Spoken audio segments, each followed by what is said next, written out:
छोटी चिड़िया एक पेड़ पर बैठी अपना मीठा फल खा रही थी जब वहाँ कौवा आ जाता है। चिड़िया, ये मीठा फल तुम मुझे दे दो। मेरी पत्नी को मीठा फल बहुत पसंद है। क्यों जी? अगर तुम्हारी पत्नी को मीठा फल पसंद है तो जंगल से ढूंढ लो। मैं अभी बताता हूँ तुम्हें। फिर कालू कौवा चिड़िया से वो मीठा फल छीन लेता है और चिड़िया को पेड़ से नीचे धक्का दे देता है। पेड़ के नीचे एक पुराना कुआं था। चिड़िया सीधी कुएं में जा गिरती है। जान छूट गई चिड़िया से। गोरी तो ये सुनकर बहुत खुश होगी। कौवे, काले कौवे, मुझे बाहर निकालो। तुमने मुझे कुएं में क्यों फेंक दिया है? मगर कालू कौवा तो वहाँ से भाग जाता है। गोरी, गोरी कहाँ हो? जल्दी आओ।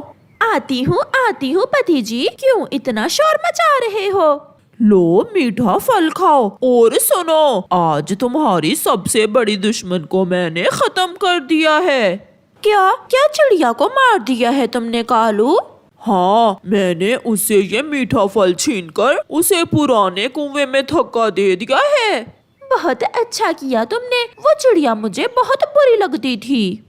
छोटी चिड़िया कुएं में बैठी रो रही थी। उसे भूख भी लगी हुई थी। रोते रोते चिड़िया का ध्यान कुएं में एक लकड़ी के दरवाजे पर जाता है। कुएं के अंदर ये दरवाजा कैसा? इस दरवाजे के पीछे क्या है? कोई भूत या फिर कोई चुड़ैल?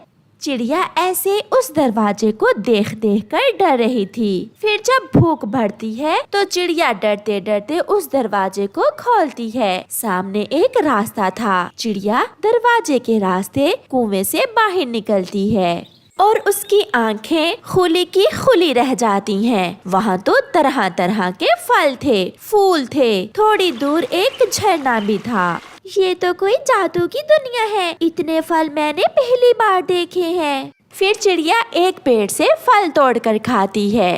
वो घूमने के लिए थोड़ी और आगे निकल जाती है। एक बड़ा सा महल देखकर चिड़िया को तो अपनी आंखों पर विश्वास ही नहीं हो रहा था। चिड़िया महल के बाहर जाकर झूले पर बैठ जाती है और उसी झूले पर सो जाती है।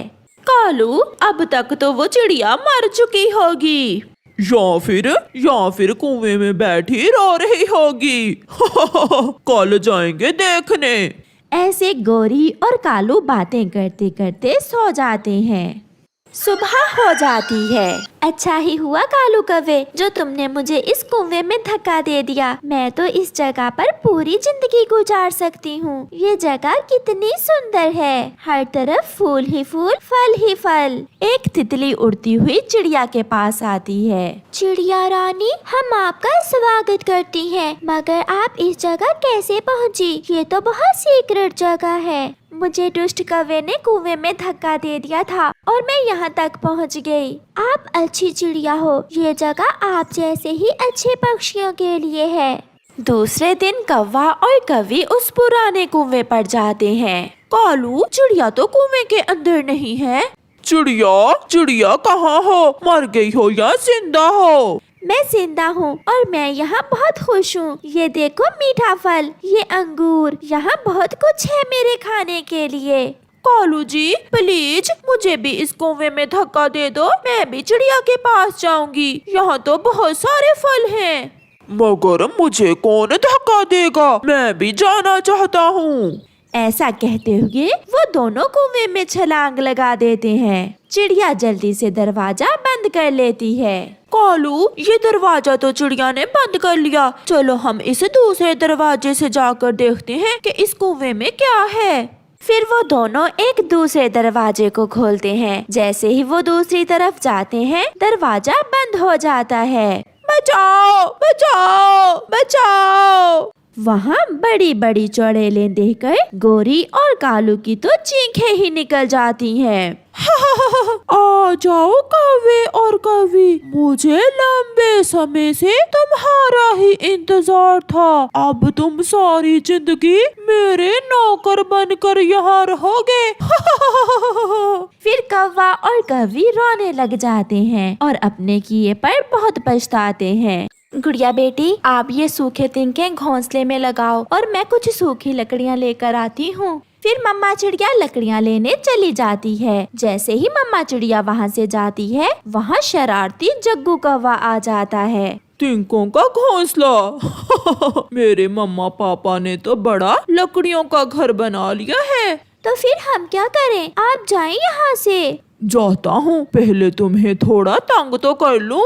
ऐसा कहते हुए जग्गू गुड़िया के घोंसले में से सूखा घास उठा उठा कर फेंकने लगता है। रुको रुको जग्गू, तुम ये क्या कर रहे हो? मैं तुम्हारा घोंसला तोड़ रहा हूँ, देख नहीं रही हो क्या?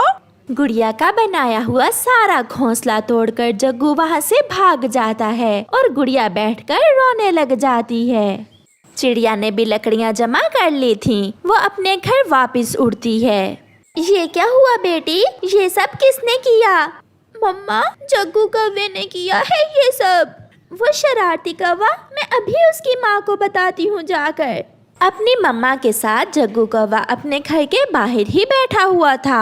मम्मा मम्मा आ गई छोटी चिड़िया। चिड़िया भी पहुँच जाती है। गोरी, तुम्हारे बेटे ने मेरा सारा घोंसला तोड़ दिया है। चुप कर जाओ ओ छोटी चिड़िया, बड़ा सुंदर था ना तुम्हारा घोंसला। 2-4 तिनके ही तो थे, मेरे बेटे ने गिरा दिए, तुम फिर से उठा कर रख लो। मैंने और मेरी बेटी ने सारा दिन मेहनत करके वो तिनके लगाए थे।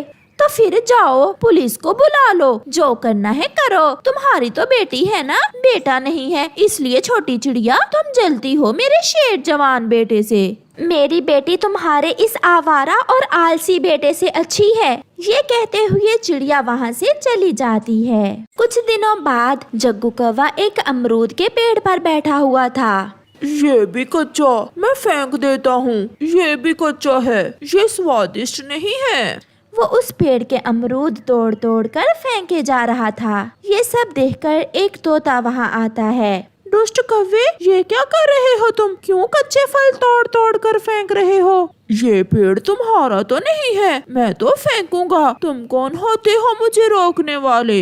सारी उम्र जैसी जबान तुम्हारे मम्मा पापा ने इस्तेमाल की, ऐसी ही तुम्हारी है। बदतमीज कौवे, मैं अभी तुम्हारी माँ को जाकर बताता हूँ। जाओ जाओ, मम्मा कहेगी आगे हो मोटी चोंच वाले तोते। गौरी, तुम्हारा बेटा बहुत बिगड़ चुका है। उसने आज अमरूद के सारे कच्चे फल तोड़ तोड़ कर फेंक दिए हैं। मोटी चोंच वाले मिट्ठू। देखा देखा मिट्ठू अंकल, मैंने कहा था ना। चुप कर जग्गू, अगर तुम सबको मेरा बेटा अच्छा नहीं लगता तो तुम सब ये जंगल छोड़कर किसी और जंगल में चले जाओ। जो जी में आएगा करेगा मेरा बेटा। पछताओगी, एक न एक दिन तुम पछताओगी। मिट्ठू गुस्से में वहाँ से चला जाता है। दूसरे दिन जग्गू कबूतर चाचा के पास जाता है। कबूतर चाचा जंगल में गन्ने का रस बेचा करता था। जग्गू कबूतर से कहता है, चाचा कबूतर, आपकी पत्नी छत से गिर गई है, आप जल्दी घर जाएं। तो तुम्हें किसने बताया बेटा?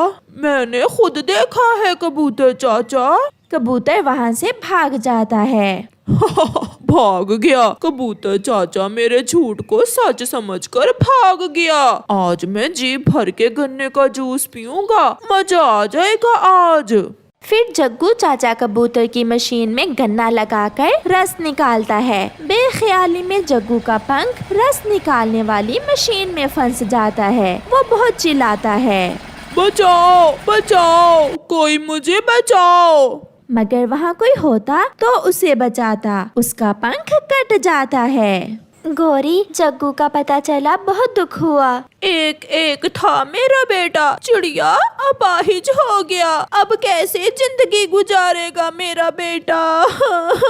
गौरी बहन, बच्चों को शरारत से रोकना चाहिए, मगर आपने हमेशा जग्गू को शरारत करने पर शाबाश दी। हाँ चिड़िया आंटी, मैं बहुत शर्मिंदा हूँ, मगर अगर मेरी मम्मा मुझे शरारत से रोकती तो ये सब ना होता, ना मेरा पंख टूटता और ना मैं अपाहज होता। जग्गू रोते हुए चिड़िया से ऐसे कहता है,